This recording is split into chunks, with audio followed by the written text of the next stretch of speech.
មុននឹងហៅត្រូវតែគិតពាក្យហៅបន្តិចប្រែថាពងក្តោកុំលឺគេហៅតាបន្តិចឯងត្រេកអរគេហៅពងក្តោនេះកុំច្បាយចិត្តអី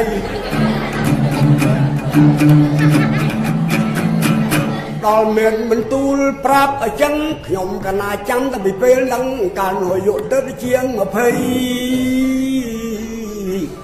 បាញ់មិញដែលខ្ញុំកណាថាភ្លេច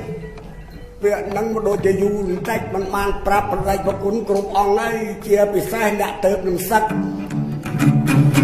ដល់ឃើញបងប្អូនគ្នាច្រើនថឹកហើយទៅទៅសឹកពីប៉ាប្រហែលថ្ងៃហើយគាត់មិនបានគិតថាទឹកហ្នឹងគេហៅថាពងក្តោគេហៅគិតខំប្រឹងអដល់ប្រាប់ហើយដល់កុំឲ្យឆ្ងល់អីចាក់ទៅទៅណត់ដល់ញាក់ឆ្ងាយចិត្តជាញាតមិត្ត